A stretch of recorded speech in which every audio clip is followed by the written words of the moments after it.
ఐదవ మాసంలో మనలను ప్రవేశింపజేసిన దేవాతి దేవునికి నిరంతర స్తోత్ర అర్హుడైన యేసయ్యకు వందనాలు చెల్లిస్తా ఉన్నాను. ఆరాధనలో పాల్గొన్న మీ అందరికీ ప్రభునామమున వందనాలు చెల్లిస్తున్నాను. క్రీస్తునందు ప్రియమైన దేవుని బిడ్డలారా, గత వారం పరిశుద్ధ గ్రంథములో నుండి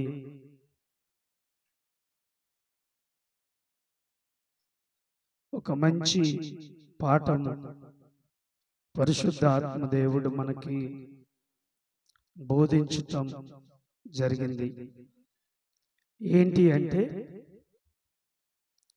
నీవు దేవుని చిత్తానికి తల వంచితే దేవుడు నీ తల ఆయన పైకెత్తడానికి ఇష్టపడతాడు. దేవుని చిత్తానికి నీ తల వంచకపోతే, లోబడకపోతే దేవుడు నీ జీవితాన్ని ఆశీర్వదించటానికి ఇష్టపడడు. ఎవరైతే దేవుని చిత్తానికి తల వంచుతారో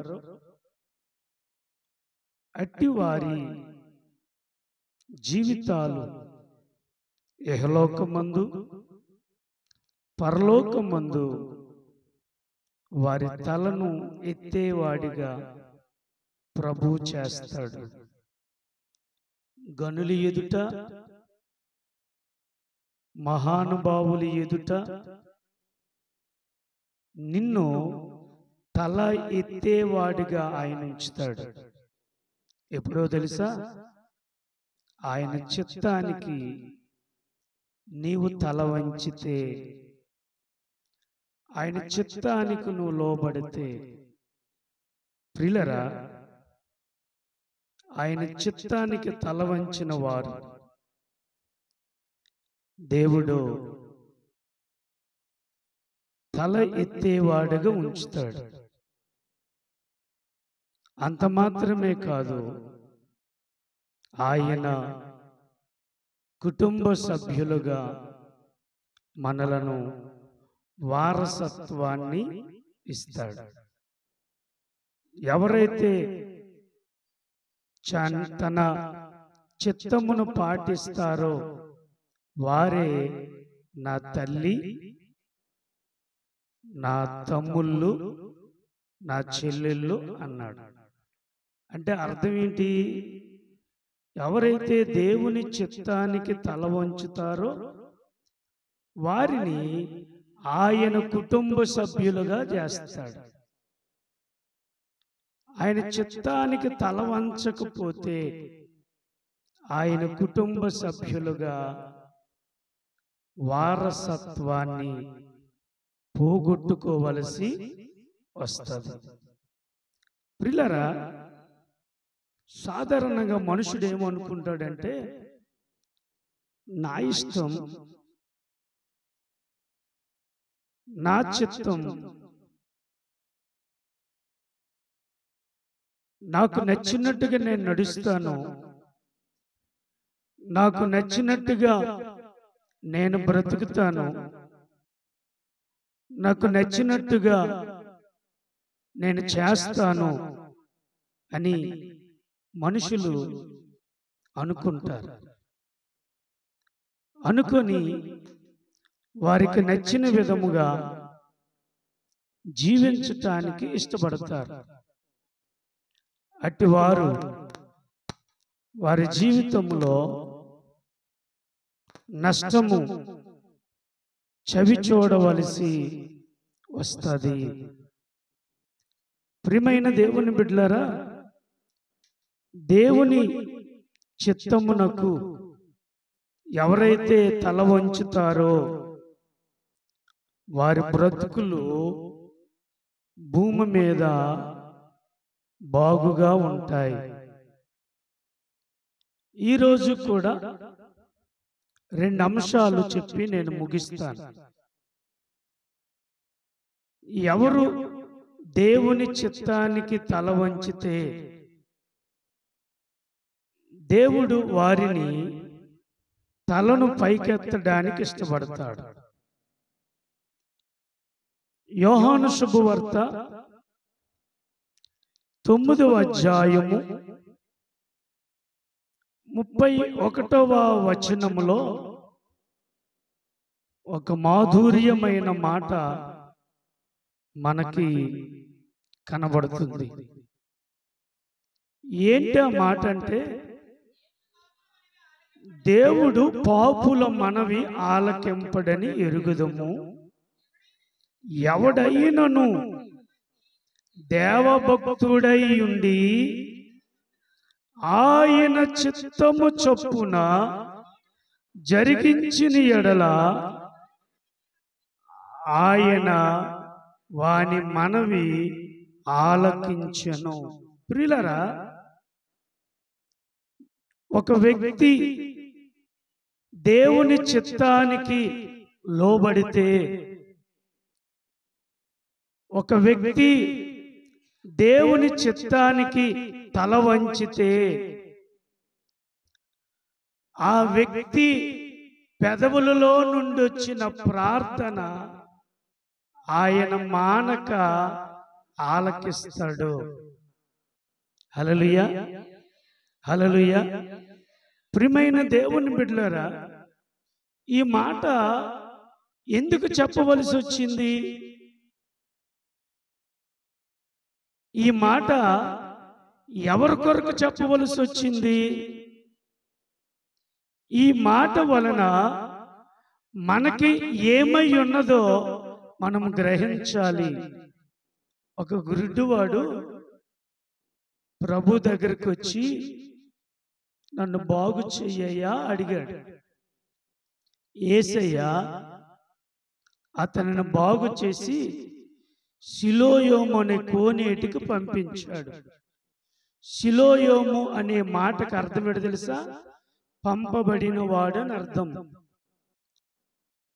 ఆ అద్భుతము చూచినటువంటి ప్రజలు, పరిసయ్యులు ఏమన్నారంటే, వీడు గుడ్డివాడు కదా, వీడికి కళ్ళు ఎలాగొచ్చాయి అన్నారు. అయితే ఆ గుడ్డివాడి యొక్క తల్లిదండ్రులు అంటూ ఉన్నారు, వాడు వయసు వచ్చిన వాడు, వాడికి జరిగినది తెలుసు, కాబట్టి మీరు వాడిని అడగండి అని చెప్పారు. అయితే ఈ పెద్దలు ఆ బాగుపడిన వ్యక్తిని అడుగుతున్నాడు, రే నువ్వు పుట్టుకతో గుడ్డోవుడు కదా, నీ కళ్ళు ఎలాగొచ్చాయి? ఆ గుడ్డోడు ఆయన అంటాడు, కండ్లు తెరవబడిన తరువాత, నేత్రాలు వచ్చిన తరువాత అని అంటాడు. మీకు తెలియదా, ఒక ఆయన మన ప్రాంతానికి వచ్చాడు. ఆయన నన్ను తన ఉమ్ముతో బురద చేసి నా కళ్ళుకు రాసి సిలోయోమని కోనేటికి వెళ్ళి కడుక్కోమని చెప్పాడు. అప్పుడు నేత్రాలు వచ్చాయి. మేము మోషే శిష్యులము, ఇతడెవరో తెలియదు, దేవుడు మోషేతో మాట్లాడినట్లు మాకు తెలుసు అని అక్కడ మోషే శిష్యులు అనబడిన వారు మాట్లాడుతూ ఉన్నారు. అప్పుడు ఆ మాట పలికిన మాట ఏంటంటే, దేవుడంట పాపుల మనవి ఆలకింపుడట. మరి ఎవరి మనవి ఆలకిస్తాడు? ఎవరైతే దేవుని చిత్తాన్ని లోబడతారో, దేవుని చిత్తానికి తల వంచుతారో, వారి ప్రార్థన దేవుడు ఆలకిస్తాడు. హల్లెలూయా, హల్లెలూయా.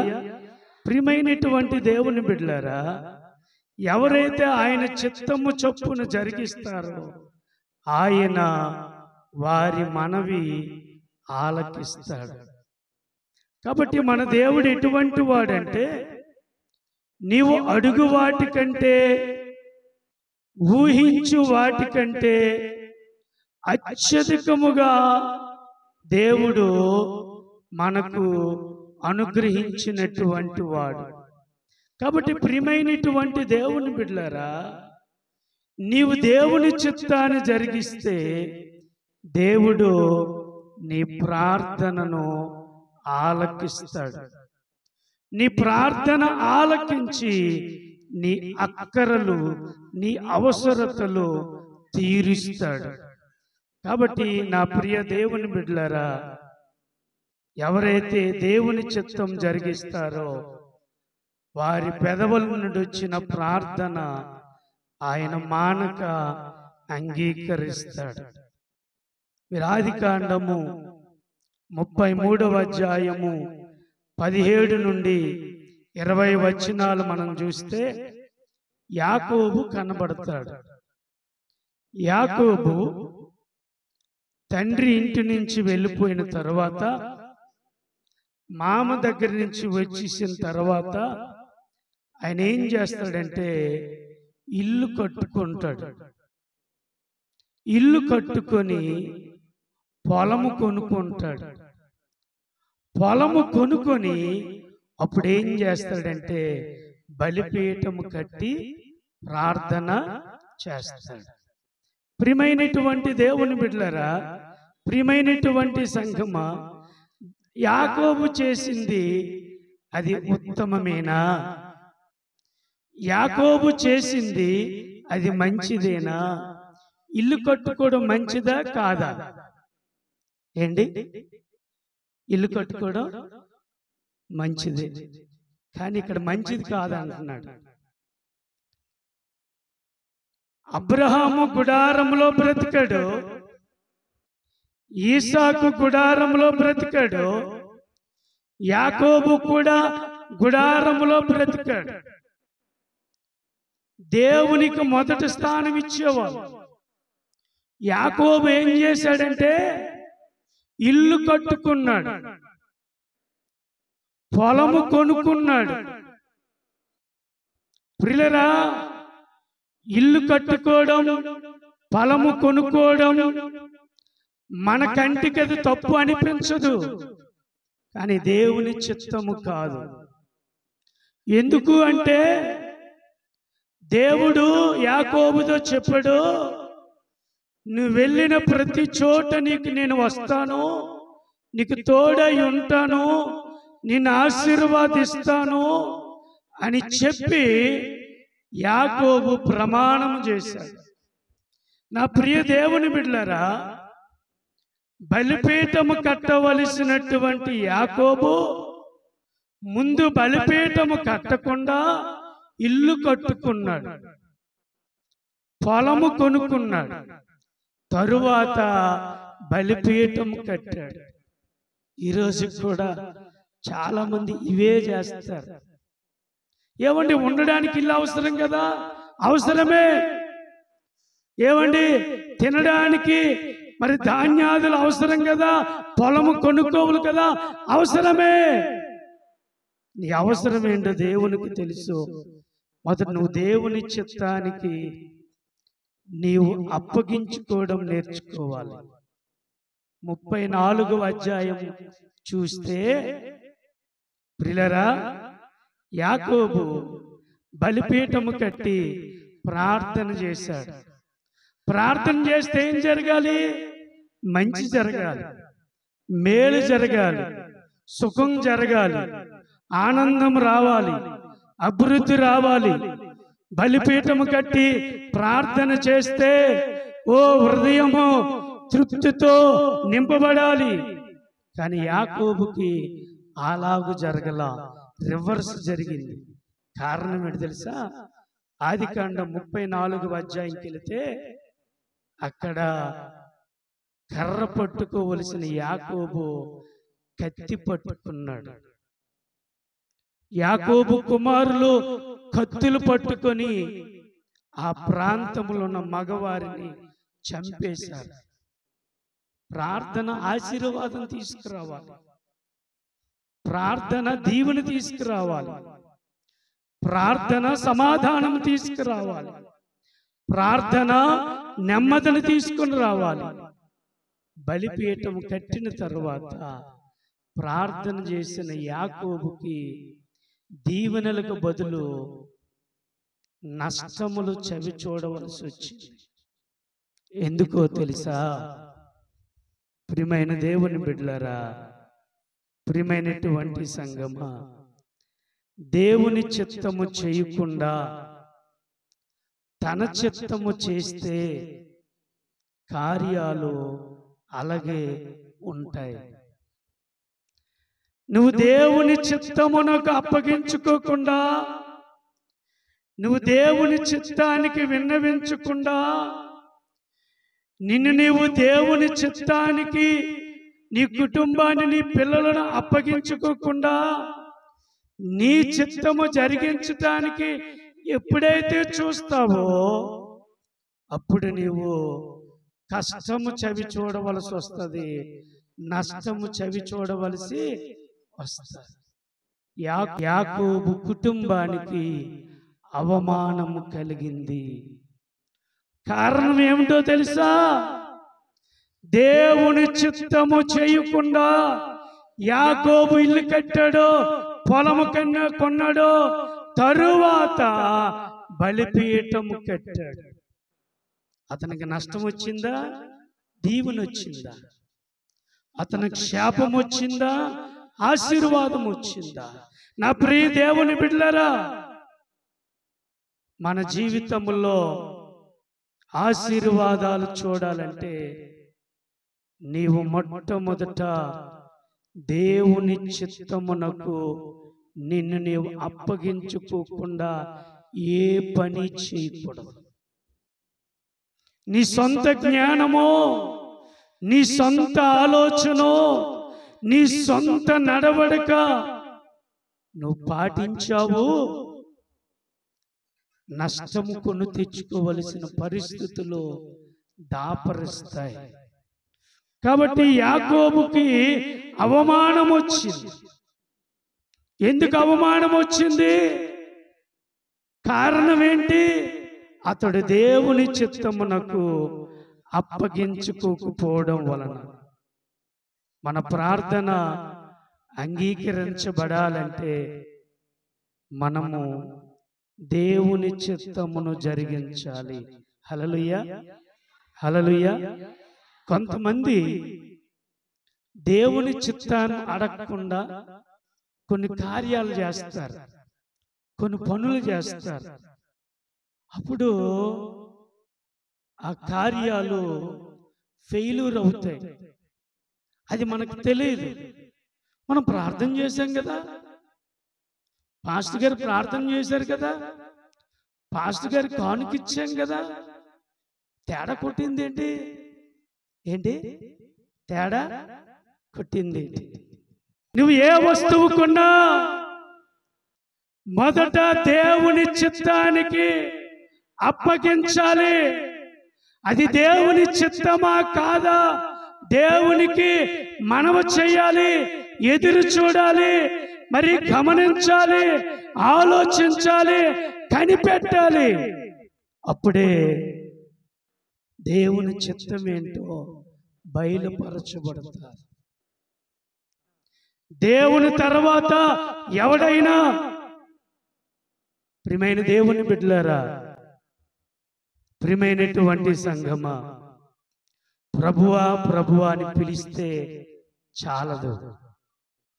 ప్రభువా ప్రభు అని మర్రపెడితే చాలదు. ఏమన్నాడు తెలుసా? నా తండ్రి చిత్తము జరిగించిన వారే నా వారసులు అన్నాడు. హల్లెలూయా. నువ్వు ప్రభువా ప్రభు అని ప్రార్థన చేస్తే దానికి చింతకాయలు రాలవు. నువ్వు ప్రభువా ప్రభువని తలుపేసుకొని గుండు కొట్టుకుంటే నీకు అద్భుతాలు జరగవు. నీ మనసు మారాలి, నీ గుణం మారాలి, నీ నడత మారాలి, నీ మాట మారాలి, నీ చూపు మారాలి, నీ బ్రతుకు మారాలి, నీ గుణమే టోటల్గా మారాలి. మారితే సరిపోదు, దేవుని చిత్తము జరిగిస్తే అప్పుడు వారు తండ్రికి వారసులు అవుతారు. కాబట్టి ప్రియులారా, దేవుని చిత్తానికి తల వంచితే, దేవుని చిత్తానికి లోబడితే దేవుడు ఏం చేస్తాడంటే వారి పెదవుల నుండి వచ్చిన ప్రార్థన మానక అంగీకరిస్తాడు. ఆమేన్, ఆమేన్, ఆమేన్. కాబట్టి రెండవదిగా చూడండి, దేవుని చిత్తమును జరిగిస్తే రెండవ ఆశీర్వాదం ఏంటో తెలుసా? మత్తయి సువార్త 14వ అధ్యాయం 22వ వచనం నుండి 34వ వచనాలు మీరు క్రీస్తు ప్రభుల వారు ఏమన్నారంటే, శిష్యులను అద్దరికి వెళ్ళమని చెప్పాడు. చెప్పినప్పుడు శిష్యులు అయ్యా మీరు మాతో కూడా రావాలని చెప్పారు. అప్పుడు యేసయ్య ఏమన్నాడంటే, రే మీరు వెళ్ళండి నేను వస్తానని చెప్పాడు. వారిని బలవంతం చేసి వారిని పంపించాడు. పంపించినప్పుడు ఏం జరిగిందో తెలుసా? వారి ప్రయాణం చేస్తున్నప్పుడు వారి ప్రయాణములో అంతరాయం కలిగింది. ప్రియులారా, వారి ప్రయాణములో ఆటంకం కలిగింది. సముద్ర మార్గంలో ప్రయాణం చేస్తున్నప్పుడు తుఫాను వచ్చింది. ఇప్పుడు ఆ నావలో ప్రభువు లేరు. ఇప్పుడు శిష్యులు భయపడిపోతూ ఉన్నారు. ప్రియులారా, వీరు భయపడిపోతున్నప్పుడు దేవునికి తెలుసు. యేసయ్య ఏం చేశాడు తెలుసా? ప్రియులారా, వారు ఆందోళనలో ఉన్నారని, వారికి ఎదురైనటువంటి సమస్యలను పరిష్కారము చేయాలని ఏం చేశాడంటే యేసయ్యే జోక్యం చేసుకున్నాడు. హల్లెలూయా, హల్లెలూయా, హల్లెలూయా. ప్రియమైనటువంటి దేవుని బిడ్డలారా, యేసయ్య జోక్యం చేసుకొని ఏం చేశారంటే వారికి ప్రమాదములు ఉన్న వారిని ఆయన కాపాడారు. ఎందుకు కాపాడారు చెప్పండి? అక్కడ వాక్యం చదివితే హల్లెలూయా. ప్రియమైనటువంటి దేవుని బిడ్డలారా, నీ సమస్యకు పరిష్కారము నీవు చూసుకోలేవు, దేవుడే నీ సమస్యను పరిష్కారము చూడగలడు. కాబట్టి ప్రియులారా, రెండవదిగా దేవుని మాట ప్రకారము నువ్వు నడిస్తే నీకు సమస్య వచ్చినా, అంతరాయం వచ్చినా, నష్టం వచ్చినా, కష్టం వచ్చినా, ఇబ్బంది వచ్చినా, ఇరుకులు వచ్చినా, అవమానాలు వచ్చినా ఆయన జోక్యం చేసుకొని నీ జీవితాన్ని కాపాడడానికి, రక్షించటానికి ఇష్టపడతాడు. నీ దగ్గరకు వస్తాడు, చెయ్యి పట్టుకొని నిన్ను పైకి లేవనెత్తుతాడు. ఎప్పుడు తెలుసా? ఆయన మాట ప్రకారము నీవు నడిచినప్పుడు. హల్లెలూయా, హల్లెలూయా, హల్లెలూయా. అదే విధంగా ఆయన చెప్పినట్లు చేస్తే ఆయన మనకు విడిపించి ప్రశాంతత కలుగు చేస్తాడు, నెమ్మదిని కలుగు చేస్తాడు. ఒకవేళ మనకు అర్థమవుతుంది, యేసయ్య వారిని బలవంతం చేశాడు, అద్దరికి వెళ్ళండి. యేసయ్య మాట వారు లోబడ్డారు. అందుకే యేసయ్య వారి ప్రమాదములు ఉన్నప్పుడు ఆయన మాట ప్రకారం వెళ్ళారు గనక యేసయ్య జోక్యం చేసుకొని వారిని కాపాడారు. హల్లెలూయా, హల్లెలూయా, హల్లెలూయా. అమ్మ మాట అయ్య మాట వినకుండా మనం ఎక్కడికైనా వెళ్ళాం అనుకో, జరగరానిది జరిగిందనుకో, అప్పుడు అయ్య అమ్మ ఏంటంటారు? ఇలాగ జరగడం మంచిది అంటారా? ఈడు నొప్పుతో ఉంటాడు, ఈడు రక్తంకారు ఉంటాడు, నేను చెప్పిన మాట విన్న వేటి ఇలాగ జరిగితే మంచిది, ఇది నీకు తగుండ్రా అంటారా లేదా? అలే తల్లిదండ్రులు చెప్పిన మాట వింటే అయ్యయ్యో నా బిడ్డకు బాధ వచ్చిందని ఆ తల్లి హస్తాలు ఆ తండ్రి హస్తాలతో ఆ గాయాన్ని తొడాలని చూస్తారు. కన్నీళ్ళు రాలుతారు. అయ్యా నా కొడుకు పడిపోయాడు, అయ్యా నా కొడుకును బాగు చేయని ప్రార్థన చేస్తారు. అదే తల్లిదండ్రుల మాట వినకుండా వెళితే తల్లిదండ్రులు తగిన పని జరిగింది నాయన, ఇలా జరగడం మంచిది, బుద్ధి వస్తుంది, రేపొద్దున నాకు చెప్పేసి నువ్వు ఎక్కడికైనా వెళ్తావు. అలాంటి వాళ్ళు కూడా ఉన్నారు ఈ రోజుల్లో. తల్లిదండ్రులకు చెప్పకుండా పనులు చేసేవాళ్ళు, తల్లిదండ్రుల దగ్గర ఎంతో భక్తిగా ఉన్నట్టు నటించిన పిల్లలు ఉన్నారు. తల్లిదండ్రులు కొంచెం ముఖం తిప్పితే ఏమవుతే పుల్లు అయిపోతారు ఈ పిల్లలు. అలాంటి పిల్లలు లేరా? ప్రియమైన దేవుని బిడ్డలారా, యేసయ్య ఎందుకు జోక్యం చేసుకున్నాడంటే యేసయ్య మాట వారు విని ప్రయాణము చేశారు. అందుకే ప్రమాదం వచ్చింది, అంతరాయం వచ్చింది, కష్టం వచ్చింది, ఆందోళన వచ్చింది, దిగులు పడ్డారు, చింతపడ్డారు. యేసయ్య వారి ప్రాణాలు కాపాడుకోవడానికి ఆయనే వచ్చాడు. హల్లెలూయా. వేళ ఆయన మాట ప్రకారము మనము చేయకపోతే సమస్యలు వచ్చినప్పుడు పర్వాలేదులే నాకు తెలుసని నువ్వు అనుకొని ముందుకెళ్ళిపోయావు, నీ చుట్టూ నష్టం కలిగించే వారు ఎక్కువైపోతారు. ఎందుకో తెలుసా? నువ్వు దేవుని మాట ప్రకారం నడవకపోతే, నువ్వు మనుషుల మాట ప్రకారం నడిస్తే ఎవరికి నష్టం? అందుకే పెద్దలు అంటారు, గోరుతూ పోయింది గొడ్డల వరకు ఎందుకు? ఏమంటారు? గోరుతూ పోయింది గొడ్డల వరకు ఎందుకు పని చెప్పాలా?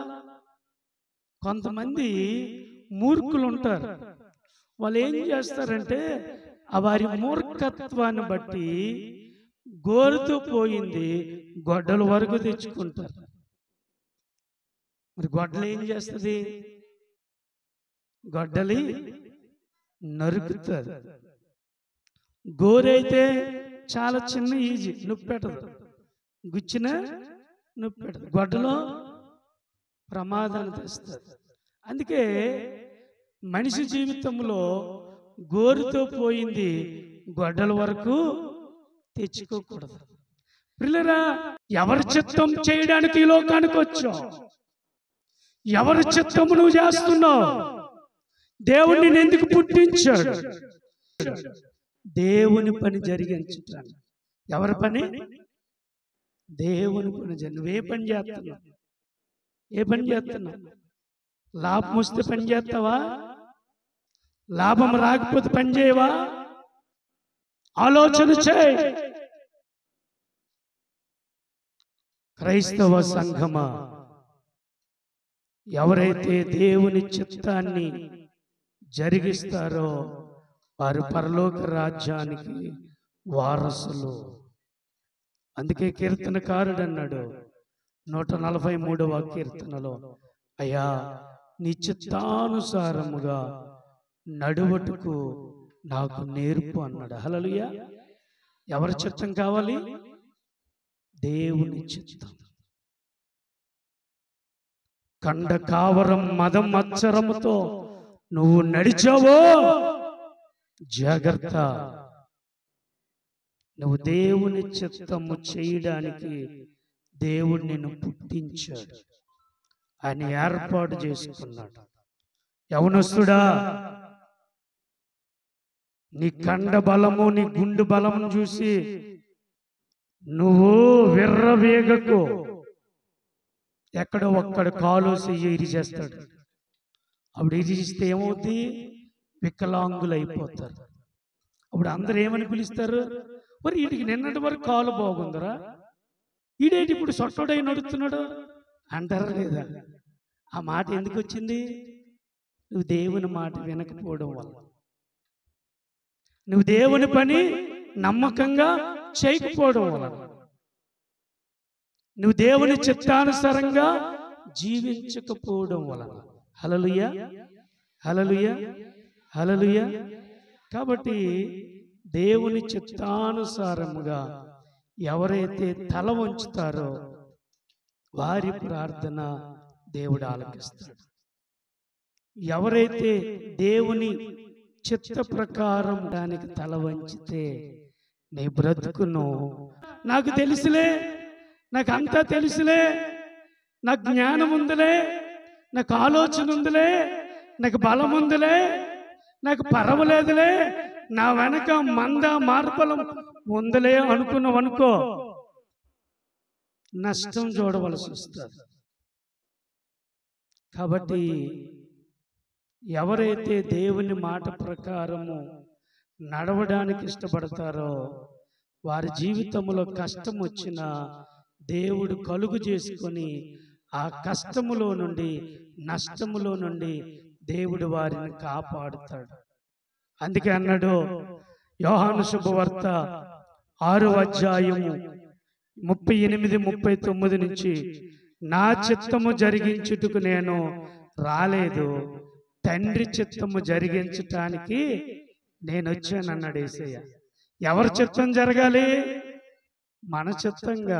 నేను పాస్టర్ను, నా చిత్తం జరగాలి అనకూడదు. ఎవరి చిత్తం జరగాలి? దేవుని చిత్తం జరగాలి.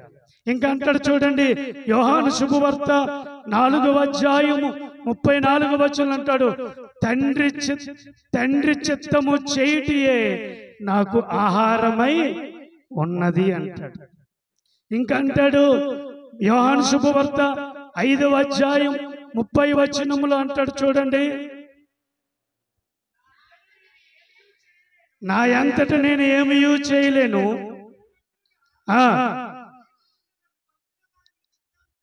హల్లెలూయా, నన్ను పంపిన వాని చిత్త ప్రకారమే.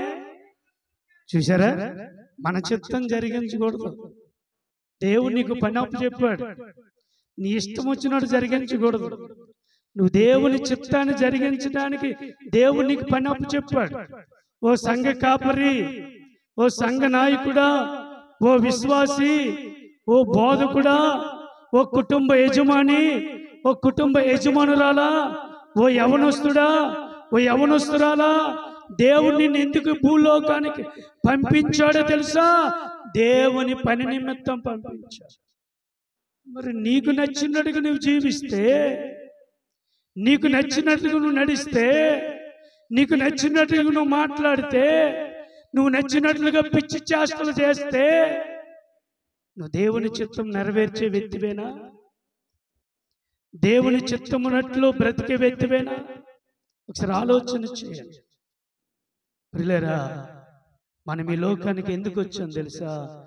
దేవుని చిత్తము జరిగించటానికి వచ్చాం. యేసయ్య తన చిత్తము నీ ద్వారా నెరవేర్చుకోవడానికి ఆయన మనకు అప్పగించిన పని. ఈ పని మనకు నచ్చినట్టుగా చేయకూడదు, దేవునికి ఇష్టం వచ్చినట్టుగా బాగుపరుస్తాడు. అట్టి కృప దేవుడు మనను దయచేయునుగాక. ఆమేన్.